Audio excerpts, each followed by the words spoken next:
Hello, hello, hello, everybody. Can you hear me? I see a little heart. It's most of the time good news. We'll give it a little minute. If you can hear me, feel free to write in the chat yes. And if you can hear the bells ringing, it's because the year of the fire horse has begun, guys. It's here. The year of the fire horse has begun heavily. Hello, Whispers of the Soul. I love your name. I'm so happy that you can hear me. Thank you so much for letting me know. Everything works still, that's fine. You never know with technology. And hello there. Good that you're here. I'm glad. I have to. Oh, Suzanne, it's you. Oh my God, I love your name. Oh, it's such a good one. Of course, I'm not surprised. I'm so happy that you made it. I'm so happy that you're here. So I'm just gonna give it a little moment. Hello, dear Mandy. Welcome, welcome. How are all of you guys doing? Here today, I did something really nice. I've been going with my better half to a sort of a lake because we both kind of needed to, get out a bit. It has been really bad weather here. And so we were gathering the flower buds of the aspen tree, and we'll make a little macera. I don't know how you say that in English, but we will make that for our health and because I love making things like that. All right. Well, those who know me know that I kind of like to jump right into things, that I don't like to meander too long in the forest. And so I really want to talk to you today about something that I really, really, really, really, really deeply love. Something that I find very important, that won't change really anything to how we work with Bach Flower Remedies, but I think it's kind of important to know. And so I want to start with a sort of a story, let's say. So here I go. Um, Imagine you want to change your work. You're working somewhere where you've worked for 10 years and you have great colleagues and everything is going fine. You don't really have any reason to complain. But there's just something. You can't really point what it is, but you really want to change your job. You just feel it in your bones. Don't know what it is, has nothing to do with your boss, has nothing to do with your colleagues. You just don't feel good. And so at some point you decide, okay, I don't want to stay there anymore. I do really want to change my job. And so you talk about it with your husband or with your wife. And they are a little bit like, okay, I'm surprised because you loved working there. You were so happy when you started there, and I've never really heard you complain about it. And you say, yeah, all of that is true, but still, I don't feel good there. I want to change. And so that's that. A few days later, your mother, your father, or anyone you care about comes to visit you. And you mention it again. You say, I really want to change. I don't feel good at my work. I just don't know. I need something else. And you know how parents are. They are very worried about your financial security. So they say, well, are you sure? Because, you want to buy a house and the housing market is terrible and, it's difficult to get a mortgage and you have a fixed contract and you loved your job and, you have a really good position and, you earn good. And why would you change? And you think, well, true, all of that is really true. Why would I change? I earn good. I used to like my work. Nothing's going wrong there. And so, a little bit of doubt starts to seep in. And the next time you see your friend, you also mention it. You say, well, I don't really feel like staying at my work anymore. I just don't feel it anymore. And, your friends, they sometimes can have bombastic reactions. They're like, what? Why? You love your job and you have such a great position, and your boss has good humor and he's so sweet, and you get days off whenever you want. And oh my gosh, you work at only 20 minutes from where you live, and she has to drive an hour. So she's like, you have everything there. Are you insane? Why would you do that? And on paper, true. You have everything that you need at your work. It's awesome. You're well paid, you have a good boss, you have great colleagues, it's close to your work, you have good status, you have security. All of that is really true. And all of these arguments that they all give, they are really all reasonable. But you know that you have to change. But then you start to think about what they were all saying. The rent, you want to buy a house. Where will you work? Will you change your career? You don't know where to start. And so you just stay. He'll say, let me put that idea a little bit in the back. Let me just stay at my work for now. And so you stay for a year, and a year turns into 2 years, and 2 years turn into three, and three into five, and five into 10, and 10 years turn into burnout.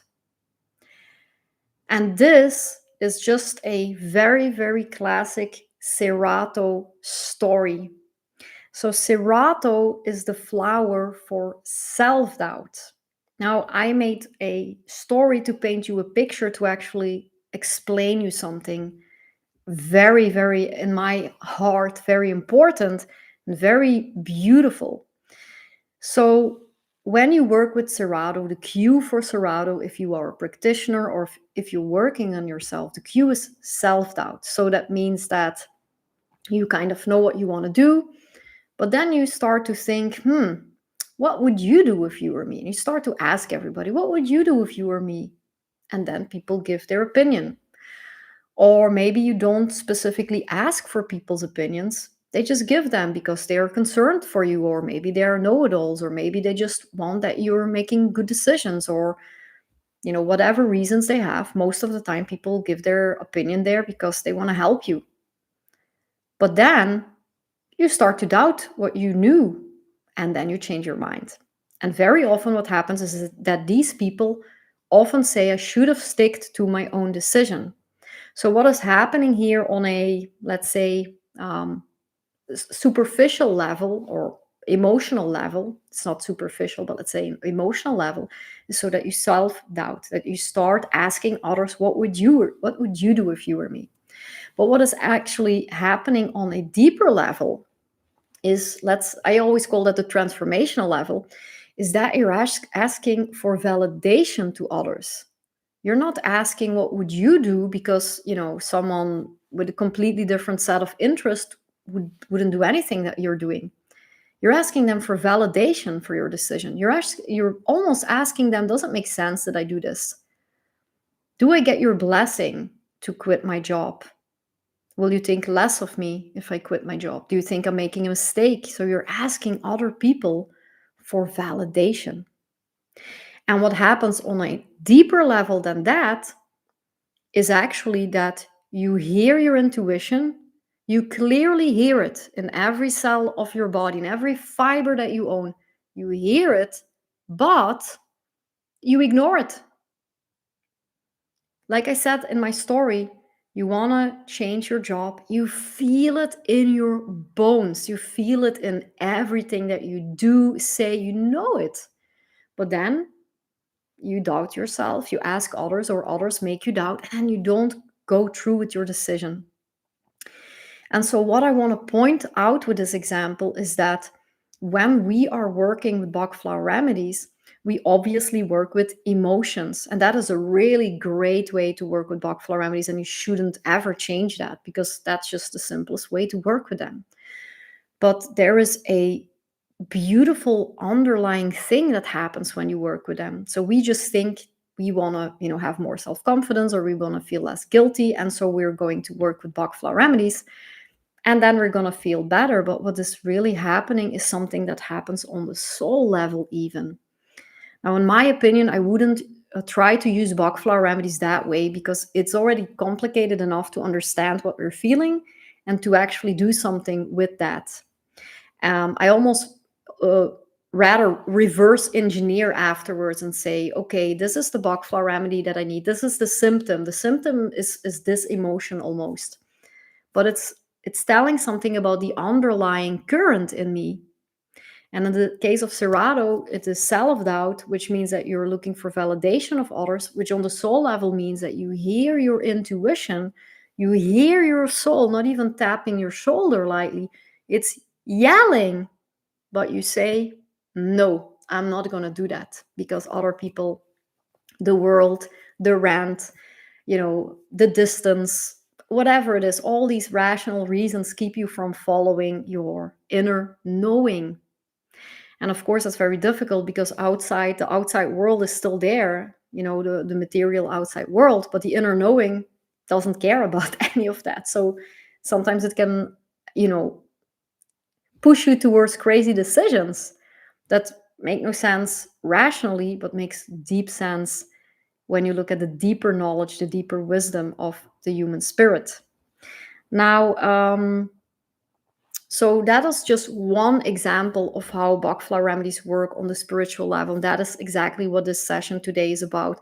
To just tell you a little bit more about how these Bach Flower remedies work on that beautiful spiritual level. Now, I'm not going to go over all the 38 remedies because obviously we will need, hours and hours.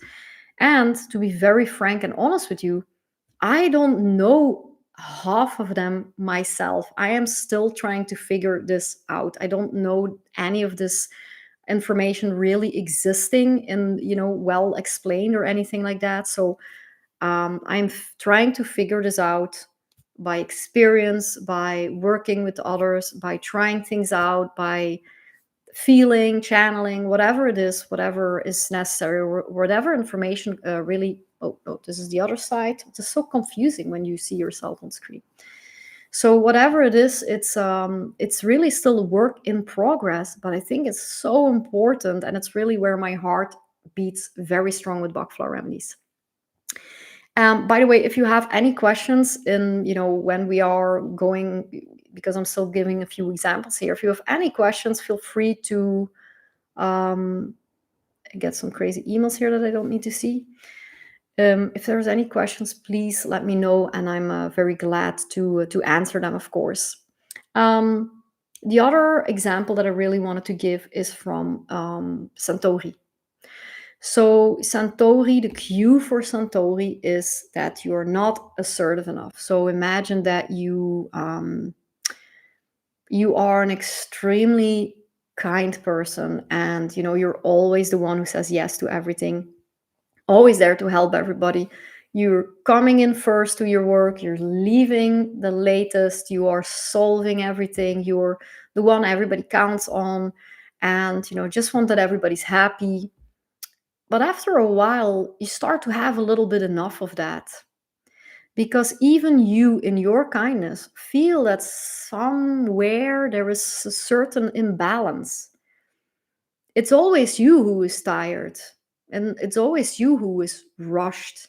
It's always you who has to change your plans. It's always you who has to switch your plans, or maybe change your opinion, or anything really. It looks almost like it's always up to you to save the day. And so we are described, or people who are like that are described as really kind people. But when you look, and that's not fully wrong, I would say, but if you really look at it, is it really kindness? And what I mean by that is, these people often end up depleted, angry, resentful. And I was one of them. I really know that. Angry because you feel somewhere that some kind of injustice is done. There's something that isn't right. There is a sort of a balance point that is, tipping a little bit too much to one side of the scale. And so what really happens is that you say yes when you want to say no, that you don't take time for yourself. And again, in this case, there's also sort of a longing for validation. So a lot of people say, oh, she's just too kind. But if you look under that, if you were just doing that out of kindness and you didn't have any other will of your own than to help others, you wouldn't feel depleted and upset and angry and misabused. It's because you're not doing what you want. And so you're not doing it out of kindness, you're doing it because there is something you fear worse than, doing what you want to do. There's something that you fear worse than disappointing someone, better said. You or something that you should fear worse, better said, than disappointing someone. You want to grab onto, again, in a way, validation of others. So you're trying your best to not disappoint others, to give them, maybe a good impression of yourself. Maybe you want that they love you. And so it's not about kindness, it's really about fear. Because most probably, in most cases of Centauri, what happens is that along the way, you were taught that if you don't give, if you don't do, if you don't fix everything, you're not loved, you're not seen, you're not worthy, you're not validated. And so you give and you give and you give until you're completely depleted because you fear that you're not loved. Now, on a deeper level, even, so this is again what I would call the transformational level, but on a deeper level, even, what happens is that you literally have no self-determination anymore. It is impossible for you to hear your calling. It is impossible for you to actually do anything about it because you're so absorbed in everybody else's will. And I would even dare to say that goes so far that the will of the self is, it's not gone. It still has a will, but you're just completely oblivious to it, or that you completely cut off from it. And so that is another example of when you work with Santori and you are going to be more preservative of your boundaries. You're going to have better boundaries. You're going to communicate them better, or you're going to be just, saying no a little bit more. You will, which is your will to say no, you just don't do it because you don't want to hurt someone, or you don't want that they stop loving you or accepting you or whatever it is. When you do that, you start following the will of the self, even through these micro decisions. It doesn't always have to be, and now I'm going to go to Tibet and I'm going to go to India and I'm going to go in the river Ganges and then I'm going to, this is all, sugar coated guru stuff. It's really following the self could be in the micro decisions. Where do you buy your food? When do you buy it? How do you buy it? When do you take the car? Where do you take the car? Doesn't have to be world shocking. It's really more often in your daily life than in the really big decisions that you make, because it's very often small little steps that bring us to where we have to go. And so that is another example of how Bach Flower Remedies, of course, work on the emotions, but I would argue almost that they work on the soul level, and therefore that expresses itself in, this life, in our emotions, in our thoughts and feelings and patterns. And when I think about it, I think that Bach said something like, disease happens when the soul and the personality, there's a mismatch. They don't listen to each other. And that is basically what I'm explaining, that the soul yells and says, hey, I want to go this way, and you're not hearing it, or you're hearing it, and in case of Serato, you're just completely ignoring it. You hear it clearly, but you ignore it. And so long periods of time of doing that, of repeating that, makes you ill. And I am unfortunately the living proof of it. Well, I have to say that I've been much worse than I am, and I've been really, really doing quite well, especially since I've been taking Bach Flower Remedies, making decisions. I could give you a nice example here. So I was a Santohi person a lot, and at some point I just could say no to people. I wasn't overthinking that anymore, and I wasn't feeling guilty anymore, and I wasn't wondering if they would still love me after that. I simply just couldn't really care about all that anymore. I wasn't laying awake, oh, shall I do this? Or I don't really want to go. If I was tired, I would say I'm tired. I don't want to go. If someone asked me to do something and I didn't want to do it, I didn't want to do it. I wouldn't take it wrong if other people would say that. Why would I take it wrong? Or why would they take it wrong if I this time don't want to do something? And so it just became normal. What other people found normal finally became normal for me. And then my energy level, of course, also became more normal because I had chronic fatigue. And so what really happened is when you say no more, even a 10% more, obviously it was more than that. When you start saying no a little bit more, the decisions you make are just completely different. You just start to be more yourself. You just start to spend time with better people. You start to have hobbies. You start to do better at your job. You sleep better. You worry less. Your physical condition goes up. You have more time for yourself. You're in a better mood. You attract better people. It's like a ripple effect that goes on through your whole life. I can't even explain you the difference between how I was and how I am now and where I am going. So this is such a beautiful, natural health vibrational medicine, I would say. But careful, I'm not a doctor. I'm just going to have a look at the chat. Ignoring our intuition, would it mean that we have so many layers that have been impressed upon us in our lifetime, or beliefs, etc.? And is this where the Bach Flower Remedies come in to peel that away? That's a really good question. There can be a lot of reasons why we ignore our intuition. Very often it is because, we were raised in a certain way. Don't cry, do this, be a good girl. So even when you have, sometimes there is, of course, people just seeking attention, and you know how kids are, but sometimes we don't fit in that model of sit still and do this.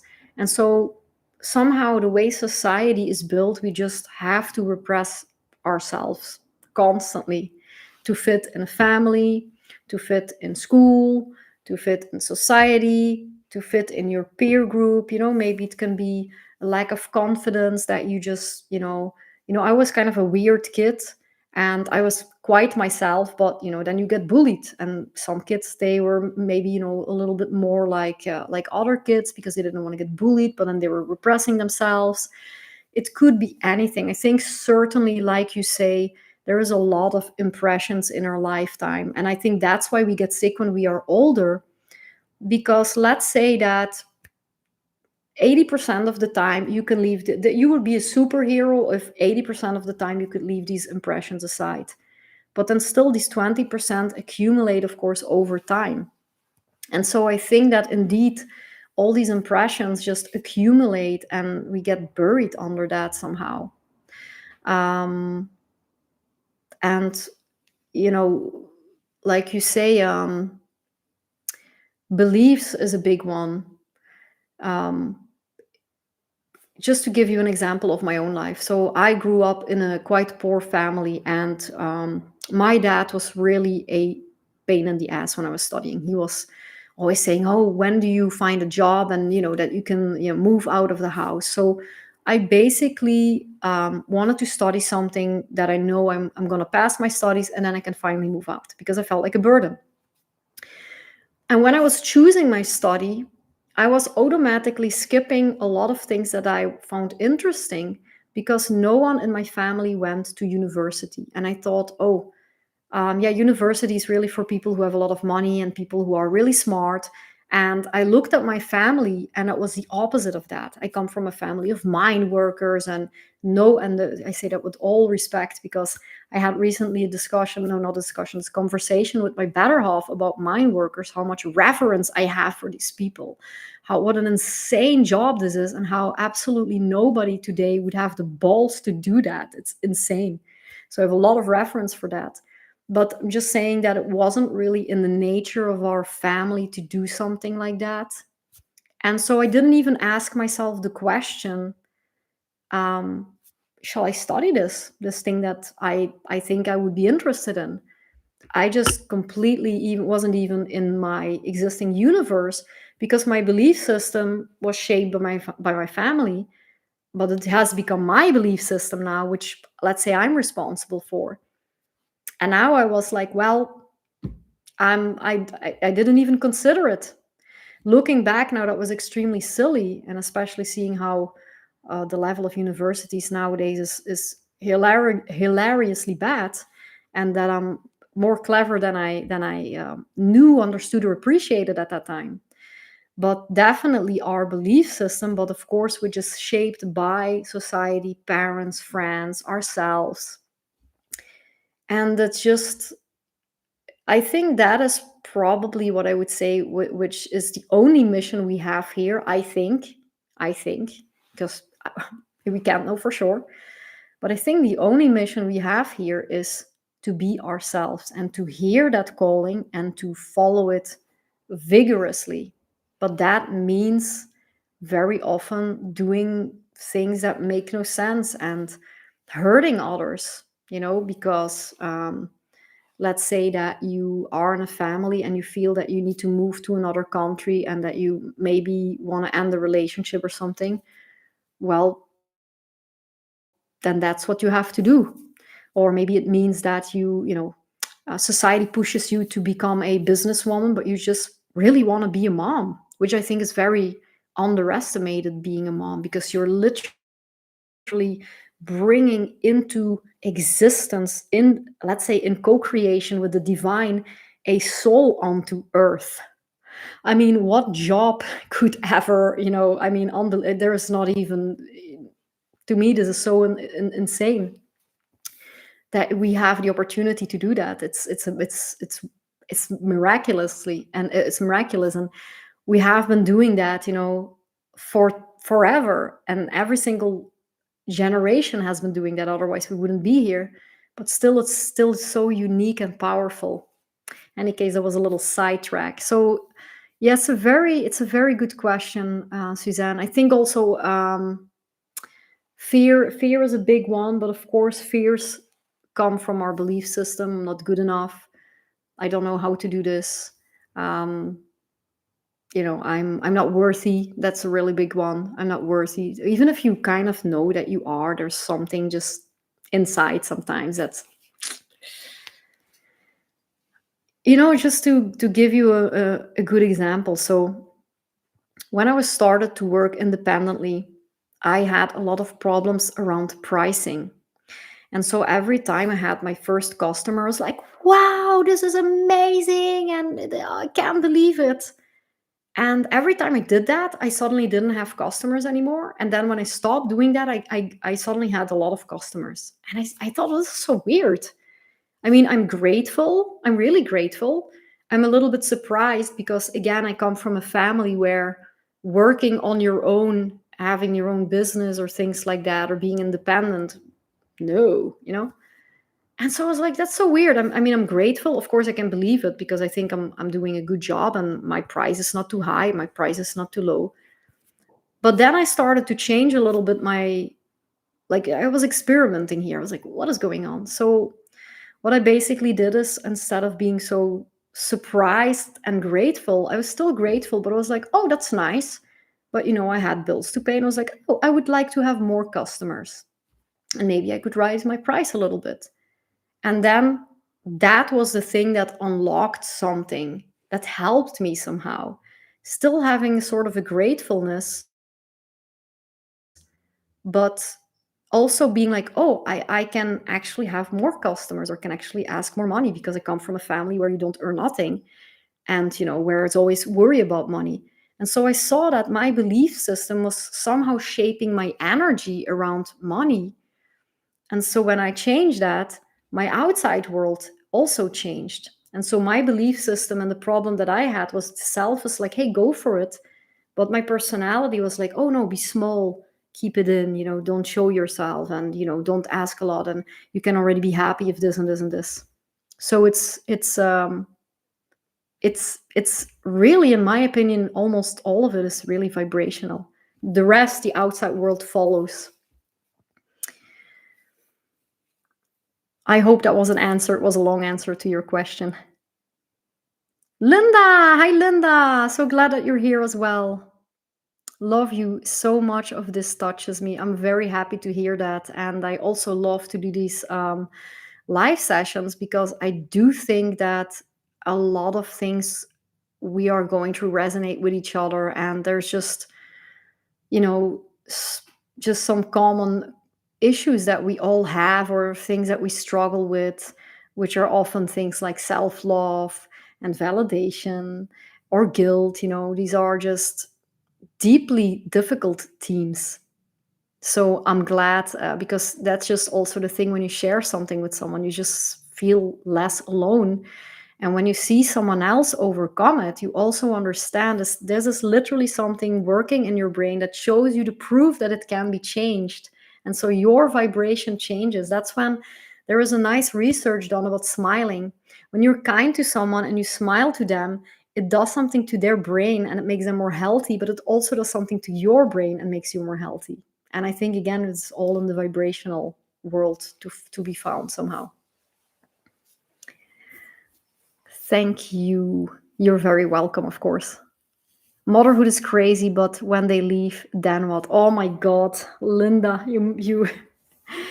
Yeah, I often think about motherhood, but I'm already struggling to leave my cats alone. And I think it is so marvelously courageous to be a mom nowadays.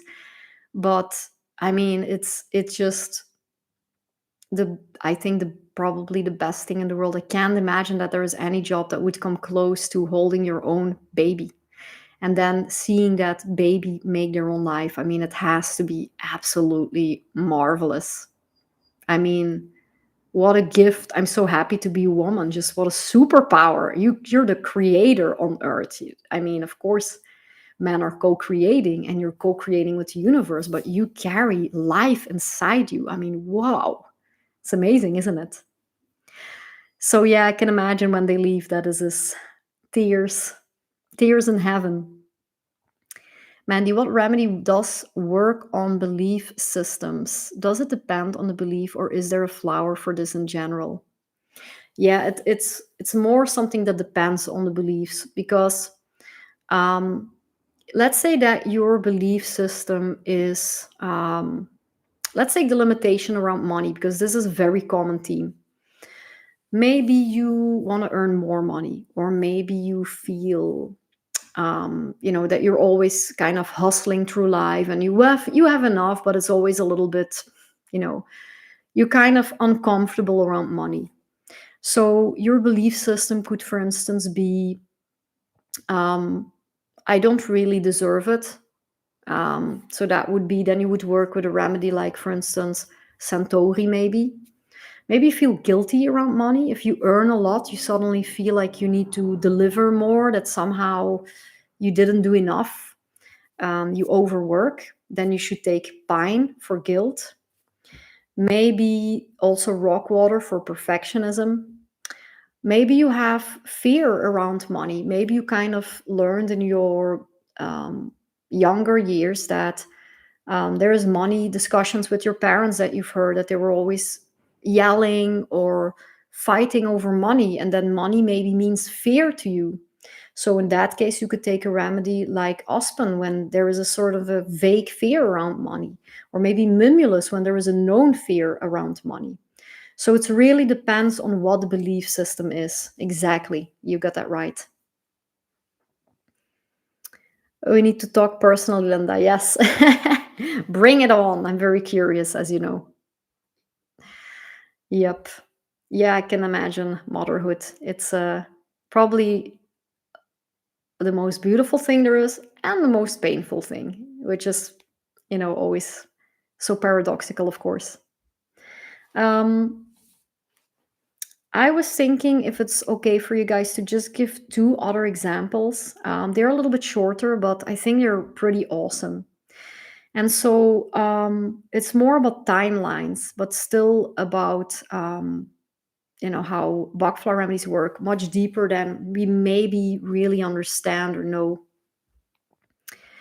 Yes, both extremes with motherhood. Yeah, I can. I mean, I know it's kind of silly to say that I see that because I have a cat. Because it's a cat, it's not a child. There is an obvious distinction. But oh boy, do I worry about my cats as if they are my kids. And do I love them as if they are my kids. And I could imagine that if I would have kids, and maybe I will one day, that I will have to take a lot of Bach flowers, like red chestnut, to not over worry for them. Definitely. Oh gosh, yeah.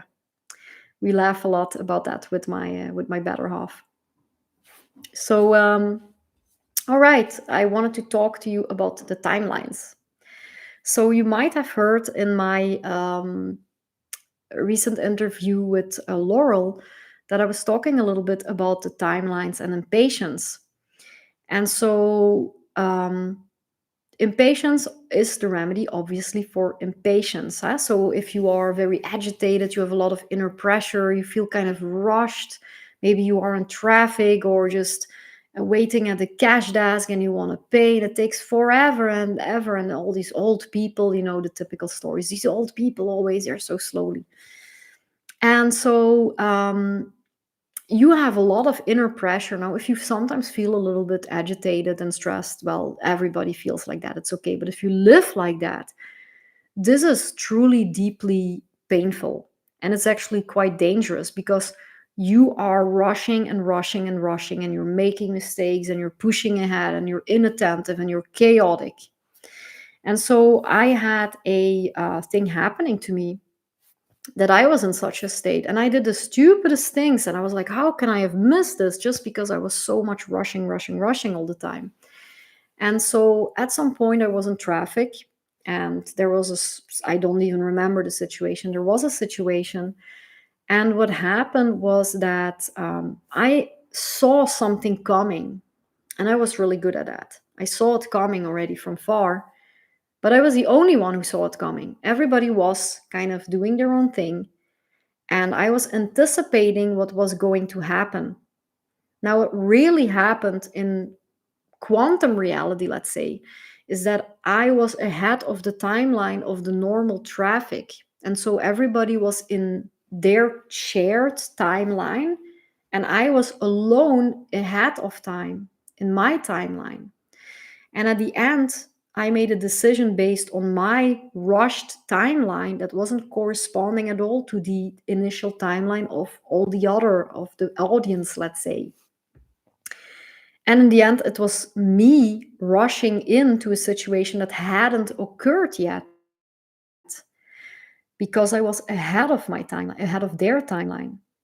And so I was almost the one creating the accident in the end, or creating another accident, better said. Now, this is very interesting because what actually happens on a deeper level is that yourself knows the deeper wisdom of nature. Your true self is nature. So it has that kind of heartbeat, it follows that kind of pulse of nature, something that you nor I understand, even if we would be geniuses. It's not something you can really understand. It's like, when does a bear know how to come out of hibernation? He doesn't think about it, he just knows. It's just that kind of rhythm that nature knows when to start blooming. Nature knows when it's winter. Nature knows that spring will come. It's a much deeper knowing than we can rationally do.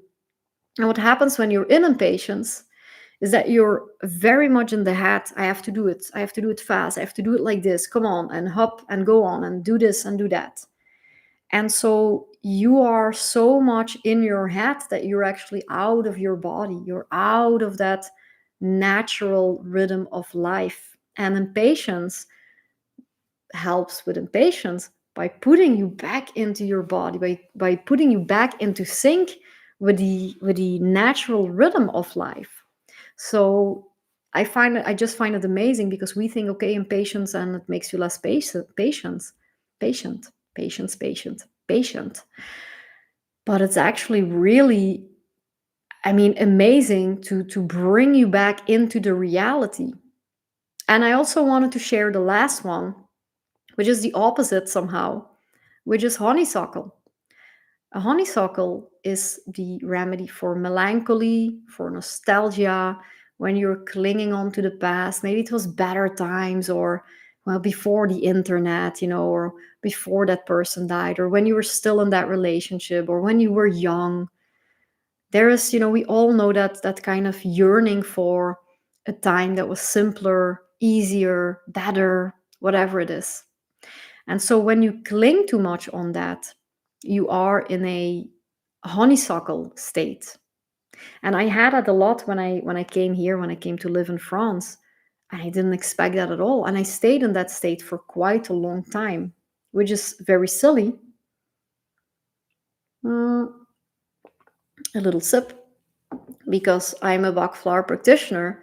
But sometimes I forget that I can also take Bach flowers. I don't forget it anymore, by the way. I take them a lot now. And but in the busyness of the day, and you're doing things and we're renovating, you just sometimes also have become like a person who never heard about Bach Flower Remedies. It's very rare, so though, that I'm not grabbing to them if there is something that I think I could solve. But um and so when you are in that, what actually happens, so what you think is like, okay, I'm melancholic and I just feel bad and I want to get some Bach Flower Remedies for that. And that works and that helps. But if you would look at what happens on a deeper level, it's truly amazing. It's actually that your astral body, and your astral body is the body that contains all your feelings. It's more your thoughts, the aura, the chakras, the emotions, the subtle body, exactly where Bach Flower Remedies work, really, because they don't work on your physical body. Is that there is actually a separation between your astral body, your feelings, and where, let's say, where your heart is, not your soul, but where your heart is, and your physical body. And so your heart is in the good old days, when this person was still alive, when you were still in that relationship, when the kids were still at home, or whatever it is. And your physical body is now here in reality. Whether that reality is great or sucky, there is something in the past that keeps you kind of prisoner. And so, what does honeysuckle? Because somehow what happens is that the self needs to bring you back to the timeline of the self, of nature, but your feelings, your emotions, the astral self. So now we're talking about three parts: your physical body, because there's more parts than that: your physical body, your astral body, and the self, the higher self. So your astral body is in the good old days, your physical body is in today, and your soul is like, hey, we we have a plan. We have work to do. We need to get you to go that way, and you're not even in the present. You're still in the past. So come back. And that's basically what Bach Flower Remedy Honeysuckle does. It takes your astral body and kind of guides it back to the present moment, so that you can direct yourself, well, in the present moment, but also to a future life, and that you can believe that something good is still coming for you. Because honeysuckle people often feel that it's never going to be as easy as it was, it's never going to be as good as it was. And so these were my four little examples that I had for you. And this is really the stuff that fascinates me so much with the Bach Flower Remedies. And I just hope that I kindled that little fire for you as well here. And as I say, I would just use the Bach Flower Remedies as you are doing before, work on your emotions. But sometimes when you see a remedy a little bit more strongly in yourself, maybe you see it a bit more often. Maybe it's your type remedy, or maybe it's just a remedy that you really feel you need. You can always just open yourself and have a deeper look at what it really truly means. Because sometimes we don't need to overanalyze. Sometimes we kind of know what it means. You kind of know that when you are over giving and you get upset, that you're not really following what you really want to do. We often tend to make things unbelievably difficult and complicated, and we're over analyzing, but very often the answers are really in simplicity, just observing. And I would really invite you to do that without judgment, because these feelings are not there because you are stupid. They're not there because you are weak. They're not because you are doing something wrong. They're just there to show you, like, hey, have a look what is going on here. I want to show you something. It's if you understand that, and sometimes, gosh, they can be a pain in the ass. I absolutely. But in your most difficult moments, if you can try to look at your feelings and see what are they actually trying to show me. Why am I so scared? Why am I so upset? Why am I ashamed? Why am I resentful? Why do I feel guilty? There's really deep answers found not in over analyzing, but just simply in listening. So I hope that was helpful to you. I'm just going to have a little look at the chat here. Thanks for your answer, Mandy. I love that name, Whispers of the Soul, and 33 as well. Thanks for sharing your beautiful wisdom, Michelle. It's really my pleasure. Thank you so much for being here and listening to this, because, well, it's not for everybody to listen to that. It's quite. It shows that you're quite interested in and taking care of yourself, and that's just so very important, of course. Absolutely love these sessions, Michelle. Thank you so much. Well, thank you so much for being here. It's my pleasure. I still have one session next week. I didn't really foresee any other live sessions except in the group for the students, Bloom into Balance, and in the school group. For those who want to join the school group, you can still join for free if you join now.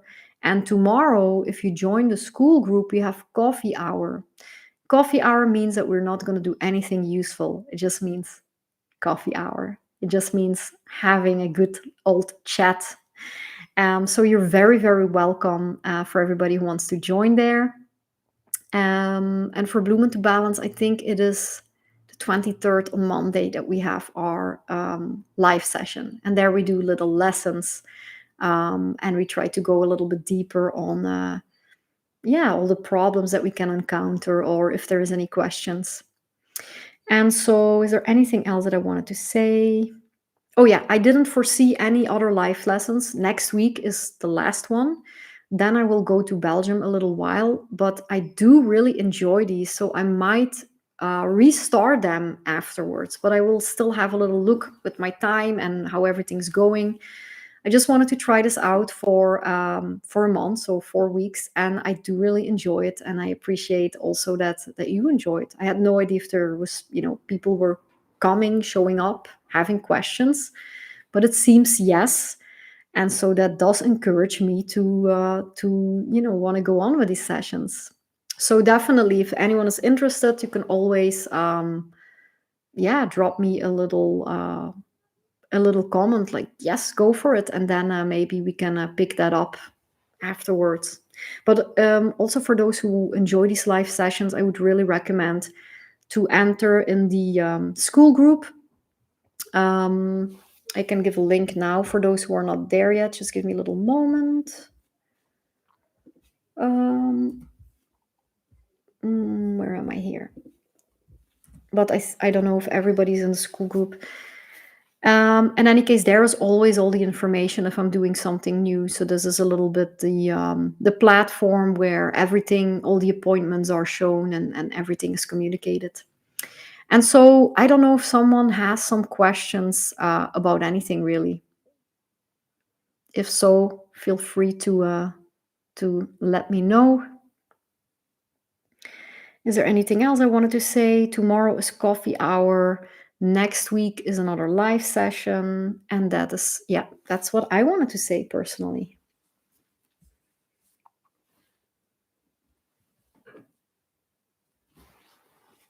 No cats today breaking. Previous time Yuki was in the room, and Yuki is very he loves to make things fall, and so he was very active previous time.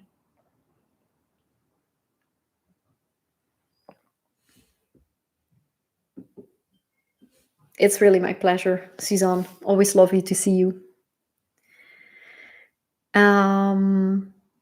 Well, we still have 10 minutes. Shall I just babble on for 10 minutes? Because I also don't want to lose people's time, of course. But I mean, if you ask me to talk about Bach Flower Remedies, of course I can go on and on and on forever. I can ask my better half. He's always like, stop working. And I'm like, what? I'm not working. Oh, that's so funny. But I also don't like to, just linger on just for the sake of lingering on. I kind of said what I wanted to say. So yeah, if nobody has any questions, I would say I will gently close the session. Um, yeah, that's what I wanted to say. Don't make it more difficult. I don't see any other questions, so I'm going to gently close the session. And I just wanted to thank everybody for being here with me. Again, if you want to join the school community, if you're not there yet, you're very welcome. And tomorrow it's coffee hour, although it's probably tea hour or water hour for me because drinking coffee at 7 in the evening is not a good idea. And I think it's also at 7, if I'm not mistaken. Can I have a little look? Calendar, just to be sure. Yeah, 7 p.m. Cozy coffee hour. Cozy coffee hour. All right, guys, thank you so, so much for being here. Maybe I will see you tomorrow. I'm very, very, very blessed to have you here because, as I say, Bach Flower Remedies is not for everybody. It's a little bit, unknown. It's, a lot of people find it boring or they don't understand it or they think it's nonsense. And so that you're here in 2026 while there is so much to do, while there's so much distraction, while the world wants you in a state of fear and panic, and you take the time to be here with me, your precious time, because that's the most precious thing we have. And you're here with me sharing this little moment. It's deeply touching for me. So thank you so much for being here. And see you tomorrow, maybe. Bye bye, everybody. If I ever know how to end the stream, oh, I do. Bye bye.